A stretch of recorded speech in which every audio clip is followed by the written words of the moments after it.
I look like a bag of money I'm on. They wanna know what I'm on. Got diamonds dancing on my neck. That is the vibe I'm on. Way too lit. Who gon' check? You can tell me none. Serwus moi drodzy, witam Was z miejsca, które na pierwszy rzut oka nie wygląda zbyt mocno kolarsko, ale tak naprawdę jest w moim przypadku z kolarstwem związane niezwykle mocno. Jestem w klubie fitness, w siłowni, która staje się moją jaskinią już od 3 lat w okresie zimowym i w której spędzam całkiem sporo czasu ze względu właśnie na braki, które od zawsze mi doskwierały w jeździe na rowerze. Pierwszy moment, kiedy zdałem sobie sprawę, że potrzebuję dźwigania ciężarów, przerzucania żelastwa, to był podjazd pod Monte Zoncolan, w którym ewidentnie brakło mi sił. Nie byłem w stanie przekręcić tych 22-21% przez dłuższy okres czasu i zdałem sobie wtedy sprawę, że nie ma możliwości dalszego rozwoju właśnie bez siłowni. No ale jest już luty, nawet w zasadzie jesteśmy już coraz bliżej marca, więc pewnie część z Was jest już po tych treningach mocno siłowych, po dźwiganiu ciężarów, a ja dopiero w ten okres będę wchodził. Nigdzie się nie śpieszę. Moim celem są Mistrzostwa Polski, które podejrzewamy, że będą się odbywały w okolicach września, więc ja mam mnóstwo czasu. Do pierwszego wyścigu by Tomasz Marczyński mam jeszcze 4 miesiące. Tak? 4? Ile? A właśnie okres pracy na siłowni zaplanowałem sobie mniej więcej na 2,5 miesiąca takiej solidnej, mocnej pracy. Ale zanim zacznę dźwigać mocne obciążenia, przede wszystkim muszę też zadbać o to, żeby moje ciało było na to przygotowane. A jak to sprawdzić? Przede wszystkim badaniami krwi. I w tym momencie krótka pauza na to, żeby przedstawić partnera dzisiejszego odcinka, a jest nim Diagnostyka.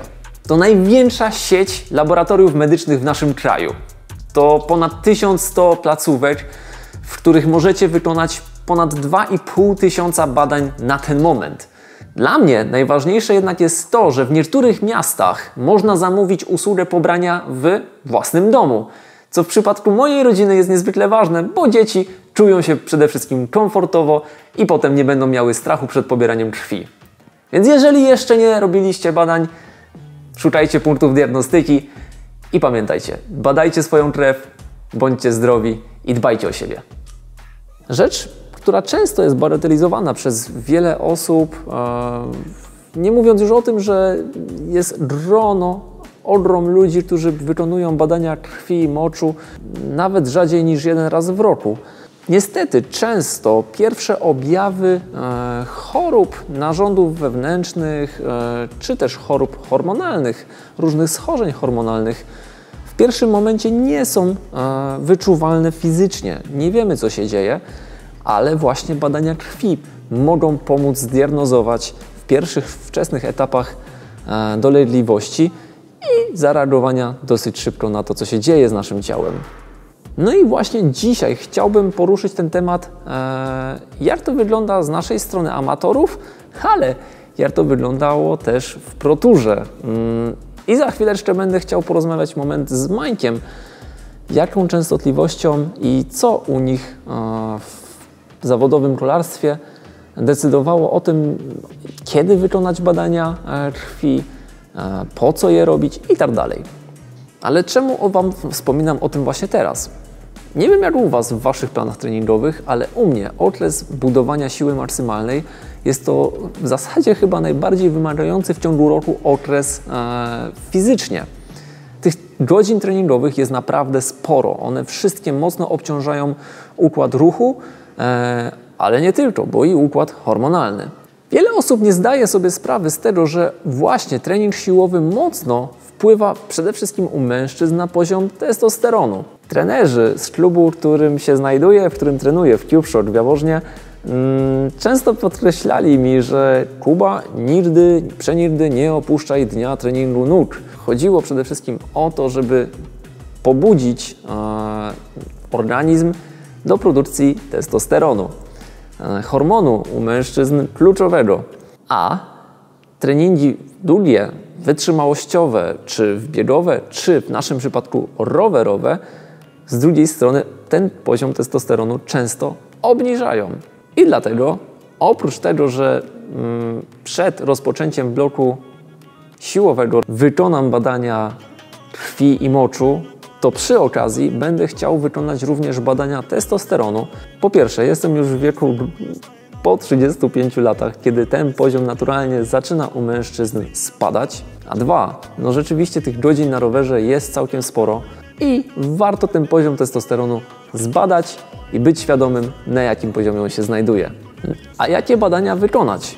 Akurat tutaj z pomocą przychodzi diagnostyczarz, która ma w swojej ofercie przygotowany już kompleksowy pakiet badań dla sportowców. Oprócz badania morfologii i moczu, oczywiście znajdziemy tam również badania na poziom cukru, no ale oprócz tego są jeszcze badania kreatyniny, białka albo na przykład TSH, żeby wiedzieć, czy przypadkiem nie mamy problemów z tarczycą. I dopiero po analizie wyników takich badań chcę przystąpić do właśnie najbardziej obciążającego organizm okresu treningowego dla mnie, bo przede wszystkim będę miał wtedy komfort psychiczny, że moje ciało jest gotowe i mogę naprawdę wiele mu zaserwować. A teraz, tak jak Wam wspomniałem, bo jest to rzecz, która mnie osobiście troszeczkę zszokowała. I posłuchajcie, jak sprawa badań krwi, moczu i tak dalej wygląda w ProTourze. Więc teraz zapraszam Was na kilka słów od Majka. Moi drodzy, a jak to będzie z tymi badaniami wśród kolarzy zawodowych? Ile razy w roku są badani? Dlaczego są badani? I przez kogo są badani? Na te pytania odpowiemy już zaraz. Co z częstotliwością? Ze swojego doświadczenia wiem, że kolarze są badani ponad 20 razy w roku. Od kilku do kilkunastu razy w roku będą to kontrole niespodzianki. Nie wiem, czy wiecie, ale kolarze z World Touru i z ekip Pro Conti są zobligowani do posiadania tak zwanego paszportu biologicznego. Co to oznacza w praktyce? Oznacza to, że między godziną 6 a godziną 23 każdy zawodnik musi deklarować, gdzie dokładnie się znajduje.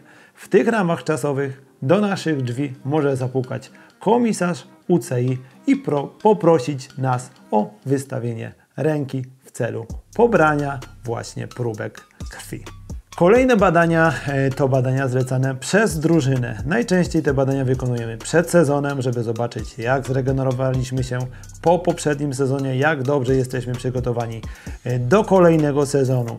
Przypadki, kiedy drużyna zleca nam dodatkowe badania, to obozy wysokogórskie.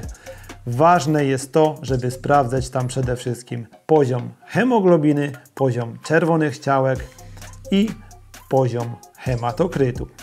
Oprócz takich standardowych, rutynowych badań, które zlecają lekarze, oczywiście kilka razy w roku zlecają dodatkowe badania ze względu na to, jak się czuje zawodnik. Jeżeli zawodnikowi coś doleka, lekarz wysłuchuje go i po objawach próbuje znaleźć kierunek, w którym zawodnika trzeba przebadać. Czy to będą badania szukające wirusów, czy jakichś bakterii, to już wszystko zależy od objawów, które zawodnik posiada.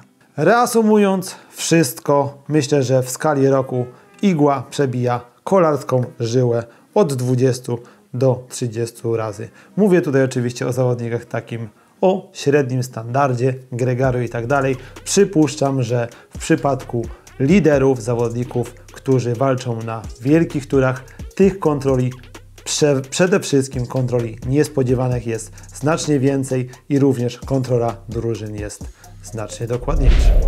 A Wy? Robiliście już badania? Jeżeli nie, przemyślcie to mocno i spróbujcie umówić się na termin, bo naprawdę często nie warto ryzykować.